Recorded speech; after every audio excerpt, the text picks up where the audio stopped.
In a world ruled by 9 powerful races, dragon youths, elves, onist dwarves, demons, dark elves, centaurs, beast folk, and humans, a young man named Light sets out on a journey that will change his fate forever. Born in a humble village, Light dreams of giving his family a better life. So, one day, he leaves everything behind and heads out into the unknown, chasing power and purpose. When he arrives at a massive city, he's overwhelmed by the chaos, pushed around by crowds, but he doesn't stop. He searches for the Adventurers Guild, believing this is where his story truly begins. Inside, a receptionist greets him kindly and asks if he's there to register as a new adventurer. Light nods, and she explains that everyone starts on the lowest rank, F. Curious, she asks if he has a unique ability. Light answers confidently, saying his skill is called Unlimited Gacha. It lets him draw random cards and summon whatever comes out. The receptionist blinks, confused. To show her, Light uses his ability and summons a broken fork. The silence is painful.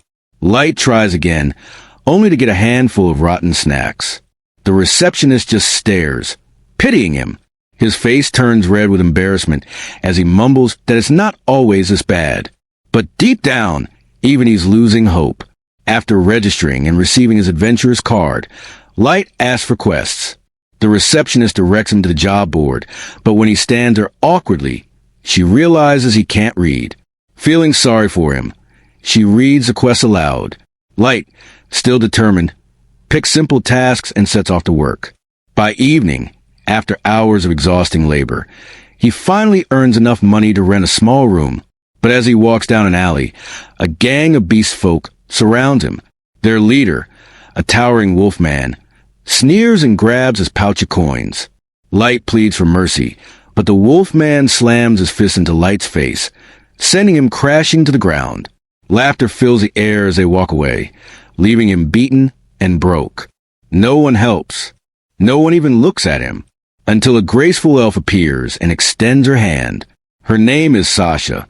She helps him up and introduces him to her party, the Concord of Tribes, a group made up of one member from each of the 9 races. There's Jiru the Beast Man, Drago the Dragonuta, Diablo the Demon, Nano the Onist, Sign the Dark Elf, Albero the Dwarf, and Santa the Centaur. They explain that they're missing a human member and invite Light to join them. For the first time in a long while, Light feels wanted. He accepts with a grateful smile, unaware of the cruel truth behind their kindness. Together, they explore a deadly cave known as the Abyss. When a massive worm monster lunges at him, Jiru slices it apart in one strike. Another attacks from behind, and Sasha kills it with her bow. She scolds Light, warning him that recklessness means death in the Abyss. As she tends to his wounds, the others tease her for being so soft toward him. She blushes, pretending it's nothing. Light feels warm inside. For a moment, he believes he's finally found a family. That illusion shatters not long after. While resting at a dead end, Light starts preparing tea for the group. Drago suddenly turns to him and says, "Don't bother. We don't need tea. Or you." Light freezes, confused. "What do you mean?" Drago's tone turns cold. "You're out. We're done with you." He laughs nervously, thinking it's a joke. But then Jiru speaks, his voice dripping with contempt. "We only kept you around because of your gacha ability. Turns out it's worthless." Light's heart sinks. "After everything we went through?"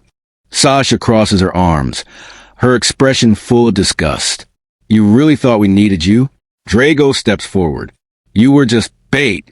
Trash that we picked up for convenience." Before Light can react, Jiru slashes his cheek open. Blood runs down his face. Light tries to run, but Sasha's arrow pierces his leg. He collapses, screaming. The group circles around him. Jiru kicks him hard in the stomach, laughing as Light coughs up blood. Sasha stops him, saying they need to make it look like an accident. Jiru grins and raises his claw for the final blow. Light crawls desperately, refusing to die. His hand presses against a glowing symbol on the ground, a teleportation trap. In an instant, Light bursts around him, and he vanishes before their eyes. When he wakes up, he's deeper in the abyss than ever before. It's freezing, silent, His wounds burn. He looks around and realizes the truth. He's been abandoned in the one place no one escapes from. He cries, not just from pain, but from heartbreak. Their laughter echoes in his head.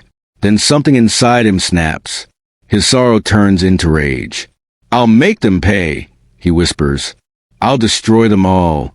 Suddenly, he feels something behind him, a monstrous presence. A giant, level 1 Orthus beast emerges from the shadows, eyes glowing red. Light panics. He knows he can't win. Desperate, he starts spamming his gacha ability again and again, praying for anything to save him. Then, a blinding magic circle fills the cavern. The air trembles. A surge of power erupts, and out of it steps a beautiful fairy surrounded by light. In one graceful move, she slices the Orthus into pieces. The monster collapses, lifeless. Light stares in disbelief. The fairy kneels before him. "My name is May, the ever-seeking maid. Level 99,999. I am your servant." Light can barely speak. He mutters that his gacha only gives him trash. She smiles softly and says, "Not anymore." She heals his wounds with a touch, apologizing for doing it without permission. Then she examines him using her appraisal skill, and her eyes glow with shock. She explains that his ability was never weak. It only looked useless because there was no mana on the surface. Here in the abyss, surrounded by endless magic, his power has awakened to its true potential. Light listens, stunned. He tells her everything. The betrayal, the beating, the humiliation. His voice breaks as he recalls every cruel moment. May listens silently, then wraps her arms around him. "I'll make them pay," she says coldly.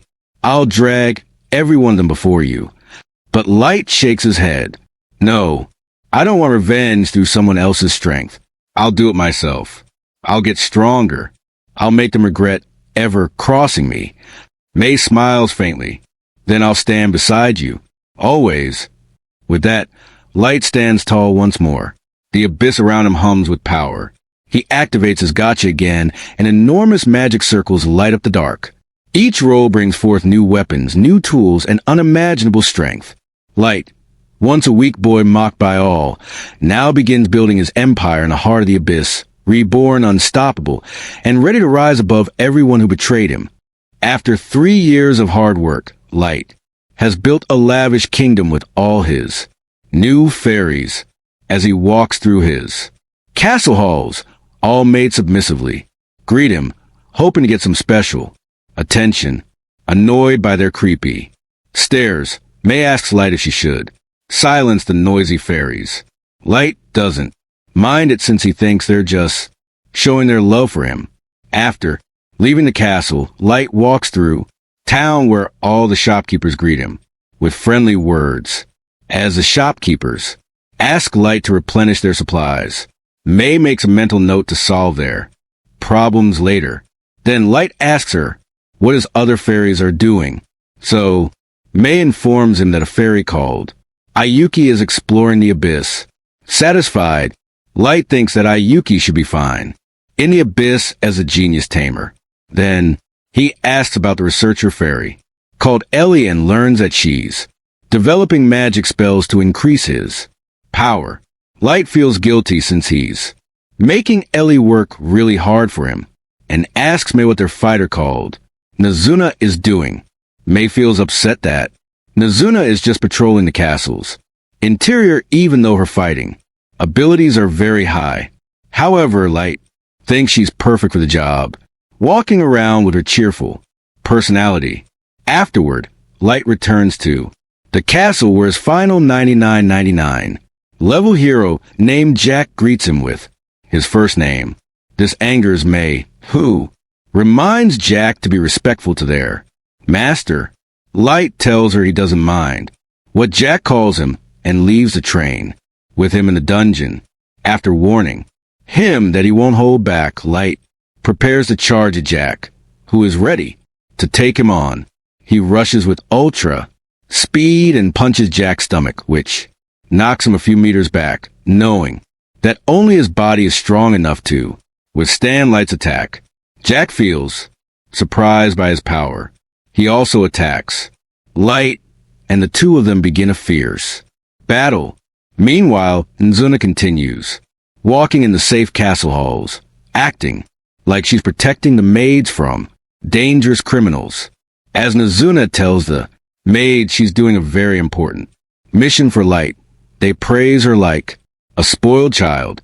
As Nzuna gets a big head from all their praise, the maids ask her where she's going next.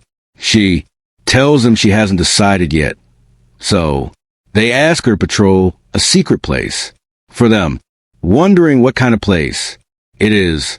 Nuna agrees to help them.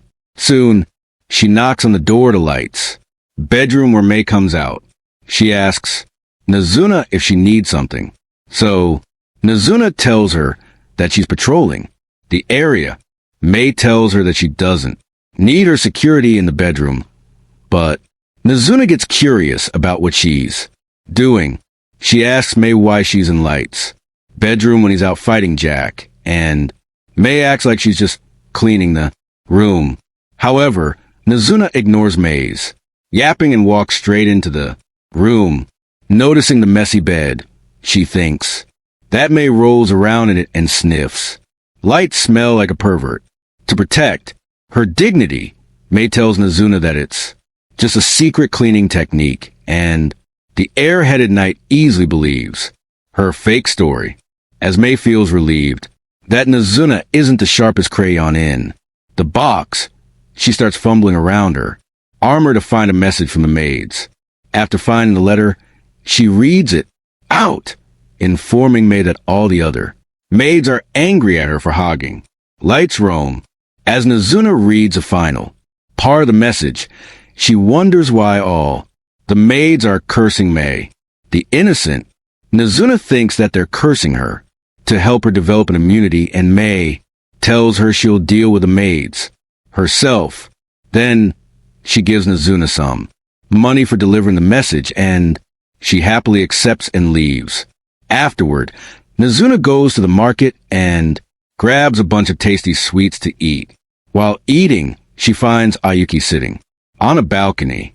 After learning that Ayuki is done with her exploration, Nzuna warns her that she won't share her food, since Ayuki keeps meowing in response.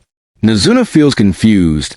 She wonders what the cat girl is saying and tries to guess that she got into some trouble in the forest. As Nzuna offers to help her clear the obstacles, Ayuki gets annoyed and reveals that she has already finished making a map of the whole area.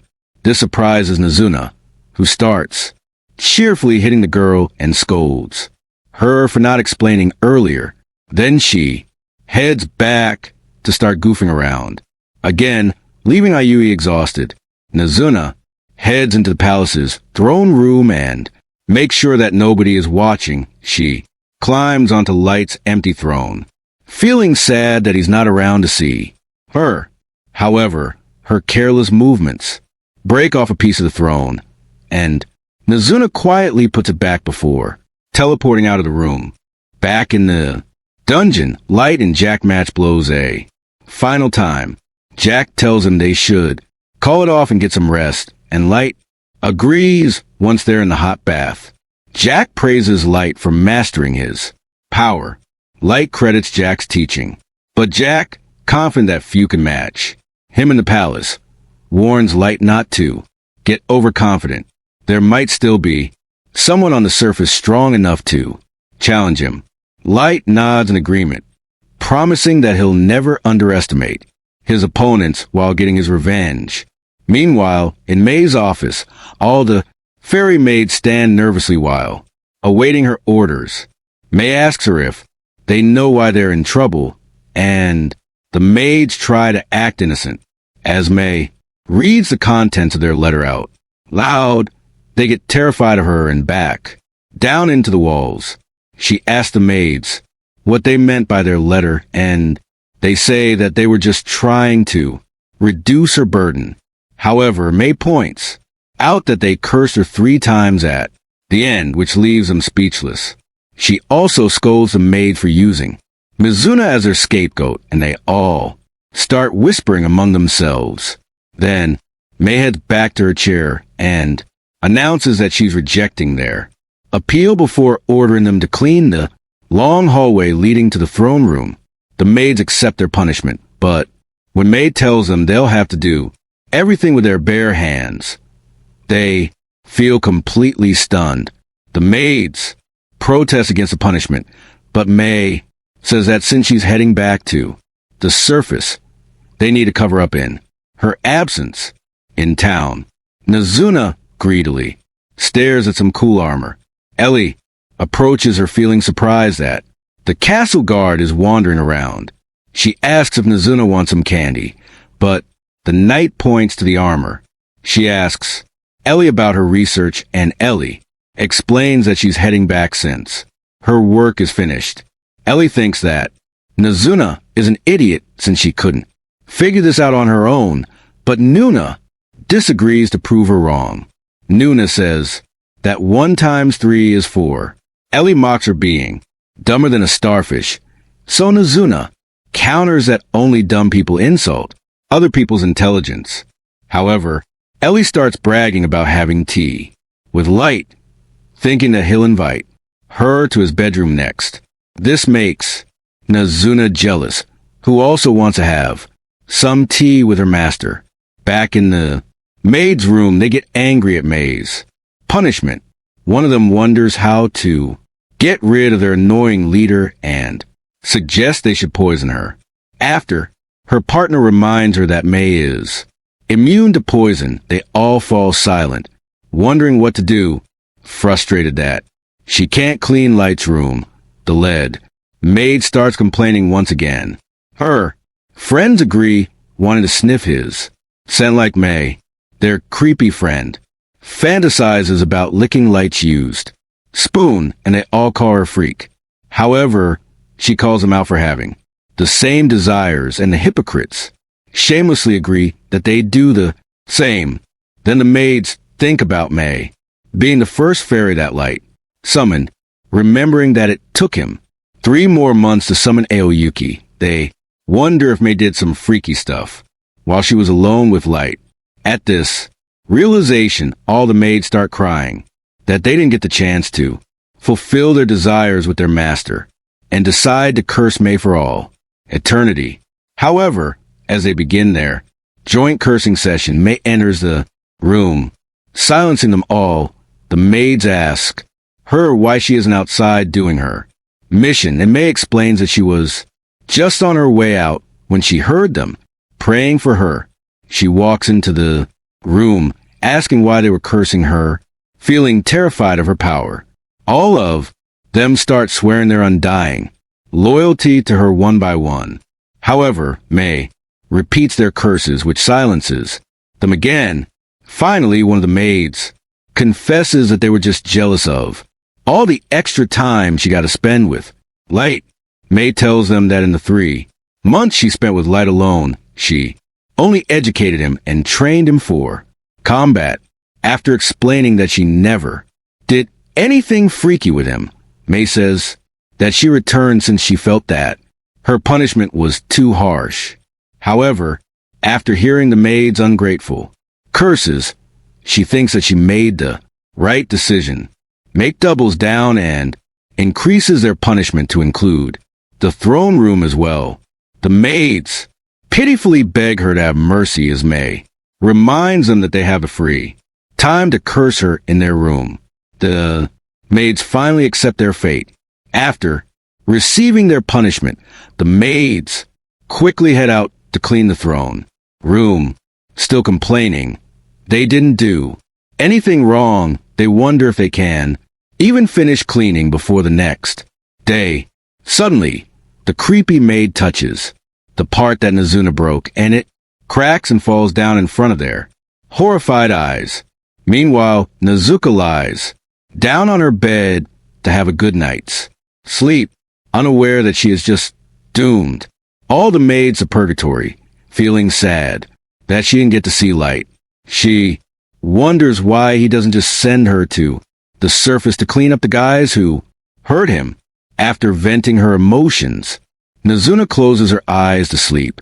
The next day, as Light walks out to enter The dungeon. He hears Ellie arguing with Mizuna when he opens the entrance.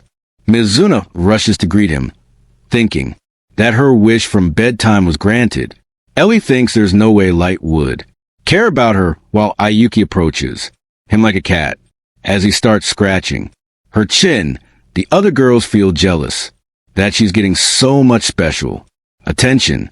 Ellie invites Light to her bedroom, but he ignores her and tells the girls he's got some business in the dungeon.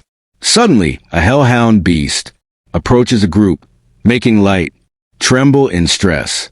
As he recalls the first time seeing this beast, Light feels traumatized while all the maids get dead serious. Mizuna warns the beast that she'll turn it into a bunch of sausages for hurting her master, while Ellie thinks they need to make its species extinct.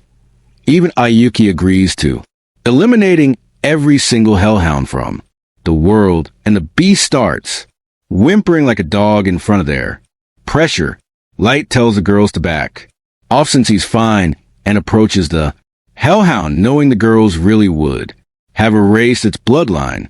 He pets the dog while Ellie asks him what he came for. At her words, Light remembers that May has given him news that their first prey is ready.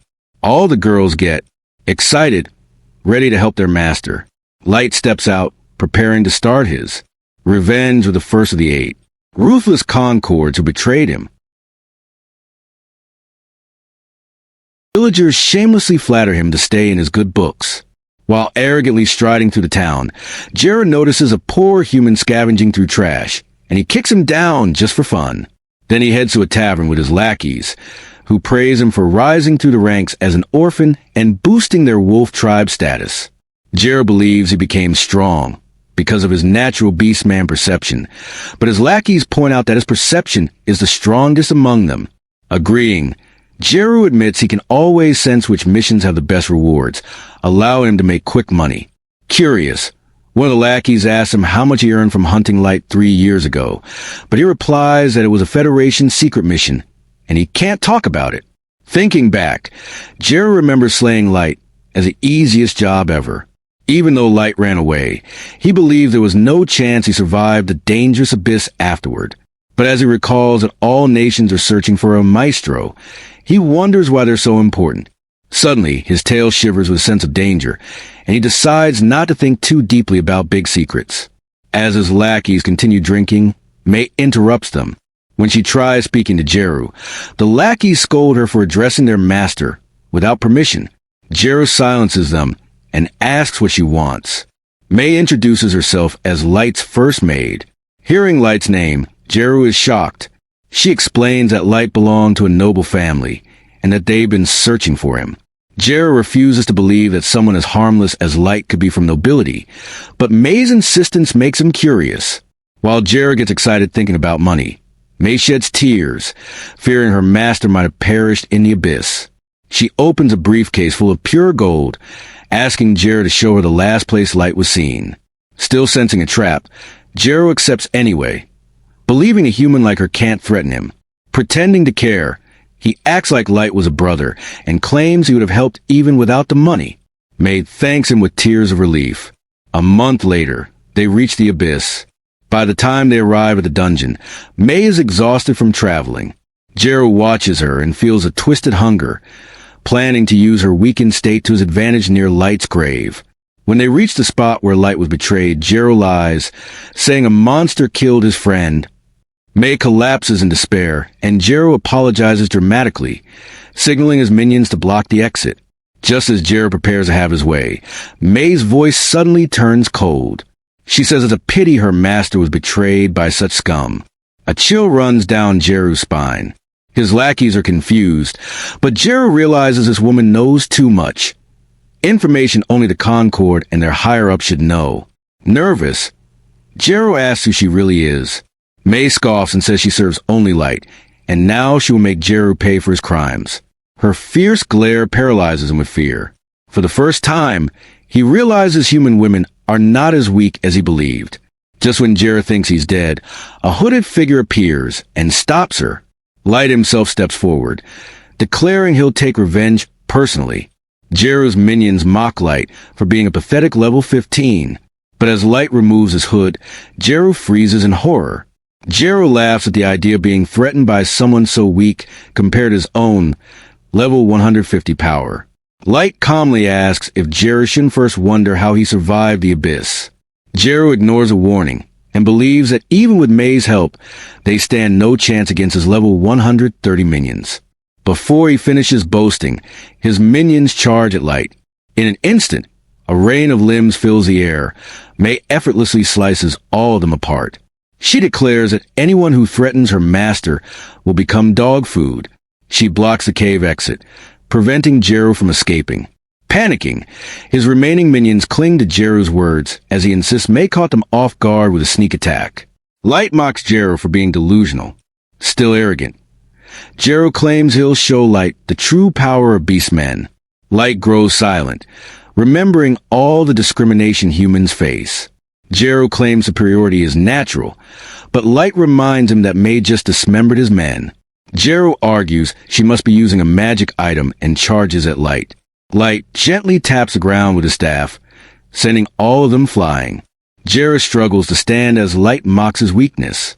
Hurt in pride, Jeru jumps back and summons his ultimate weapon, a level 500 Fenrir, using a magic crystal. Light remains unimpressed. Thinking Light has gone mad, Jeru orders the monster to attack. The Fenrir fires a massive magic beam. When the smoke clears, Light stands unharmed. Jeru's jaw drops. Light mocks the Fenrir for merely kicking up dust. Terrified, Jeru watches Light summon a level 9000 Fenrir Emperor using an ultra-rare card. With a soft breath, the Emperor freezes Jeru's monster instantly, shattering into pieces.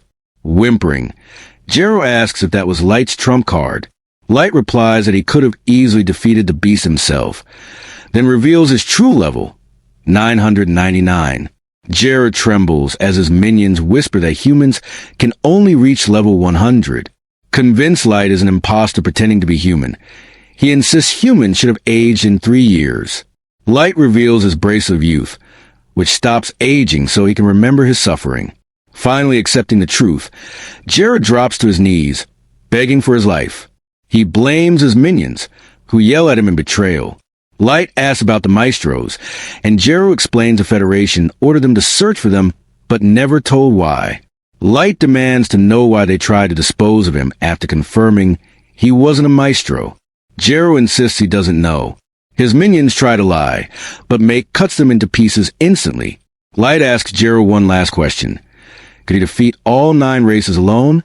Jeru tries to lie, but Mei's eye of truth forces him to admit he couldn't. The races have stockpiled weapons for centuries. Light agrees that even a level 999 cannot defeat the world alone. Then he tells Jeru he has more questions and teleports them to his base. Jeru opens his eyes in a massive hall surrounded by powerful beings, beasts, maids, and soldiers, all showing respect to Light. Light ascends his throne and orders his servants to reveal their stats. Every aura in the room is overwhelming. Even the weakest guard is level 1,500, while his leading maids are level 9,999. Light tells Jeru that these soldiers were prepared over the last 3 years and asks if they're enough to conquer the surface. The terror on Jeru's face gives him the answer. Light smiles, saying this despair is his punishment. Jeru realizes Light could destroy the world at any moment. Crying, he thinks Light is the strongest being alive, almost godlike. When Jeru asks if he wants to become a god, Light grips his staff and says it might be a good idea. The people who hurt him are hiding secrets, so he will become godlike if that's what it takes to get answers. Summoning his gacha gift, Light declares he will judge whether the world deserves punishment. With his army ready, he orders his forces to march out of the abyss, beginning their war against the 9 races.